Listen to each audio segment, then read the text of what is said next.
സ്ത്രീ അതിജീവനത്തിന്റെ പര്യായം. ഇന്ന് ലോക വനിതാ ദിനം. ലോകം മുഴുവൻ സ്ത്രീത്വത്തെ വാഴ്ത്തുന്ന ദിനം. പക്ഷെ ഈ ദിനം വെറുമൊരു ആഘോഷമല്ല. ഇത് നമ്മുടെ ആത്മബോധത്തിന്റെ, നമ്മുടെ പോരാട്ടങ്ങളുടെ, നമ്മുടെ അസ്തിത്വത്തിന്റെ ഓർമ്മപ്പെടുത്തലാണ്. ഇവിടെ ഇരിക്കുന്ന ഓരോ സ്ത്രീയുടെയും ഉള്ളിൽ ഒരു വലിയ കഥയുണ്ട്. രാവിലെ എണീറ്റാൽ പിന്നെ വിശ്രമമില്ലാത്ത ആ അടുക്കളയുടെ ഭരണം മാത്രമല്ല, പുറം ലോകത്തെ വെല്ലുവിളികളെ നേരിടുന്ന പെൺകരുത്ത് കൂടിയാണ് നമ്മൾ ഓരോരുത്തരും. അമ്മ എന്ന പോരാളിയെ പറ്റി പറയുമ്പോൾ അത് മറ്റാരെയുമല്ല, നമ്മൾ ഓരോരുത്തരെയും തന്നെയാണ് ഓർമ്മിപ്പിക്കുന്നത്. സ്കൂളിൽ പോകുന്ന മക്കൾക്ക് സ്നേഹം പൊതിഞ്ഞു വെച്ച പൊതിച്ചോറ് നൽകി അവർക്ക് വേണ്ടതെല്ലാം കരുതി വെച്ച, ലോകം ആരെ കൈവിട്ടാലും മക്കളെ ചേർത്ത് പിടിക്കുന്ന ആ കരുത്താർന്ന അമ്മ നമ്മളിൽ തന്നെയുണ്ട്. നമ്മളൊരു അമ്മയാണ്.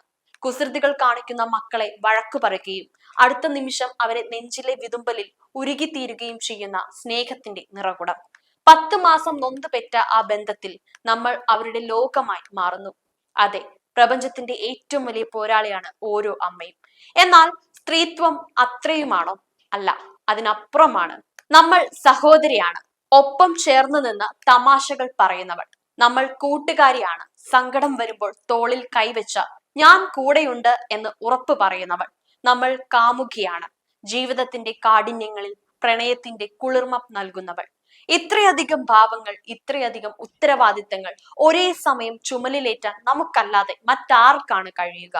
നമ്മൾ വെറും സാധാരണക്കാരല്ല, നമ്മൾ അസാധാരണമായ അതിജീവനത്തിന്റെ ഉടമകളാണ്.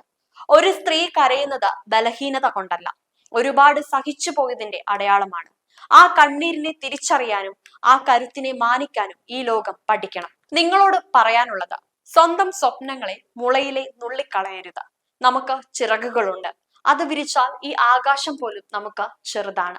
ഒരു സ്ത്രീയായിരിക്കുക എന്നത് അഭിമാനമാണ്. പോരാളിയായിരിക്കുക എന്നത് നമ്മുടെ അവകാശമാണ്. ഈ വനിതാ ദിനത്തിൽ നമ്മുടെ കരുത്തിനെ നമുക്ക് തന്നെ സല്യൂട്ട് ചെയ്യാം. അമ്മയായും, സഹോദരിയായും, സുഹൃത്തായും, കാമുകിയായും നമ്മൾ വഹിക്കുന്ന ഈ വേഷങ്ങൾ എത്രയോ മഹത്തരമാണ്. നമ്മളെ ആര് തിരിച്ചറിഞ്ഞില്ലെങ്കിലും നമ്മൾ നമ്മളെ തന്നെ തിരിച്ചറിയുക. നമ്മൾ അർഹിക്കുന്ന ആദരവും സ്വാതന്ത്ര്യവും നമ്മൾ തന്നെ നേടിയെടുക്കുക. ഏവർക്കും ഹൃദയം നിറഞ്ഞ വനിതാ ദിനാശംസകൾ. നമ്മൾ ഓരോരുത്തരും അഭിമാനമാണ്.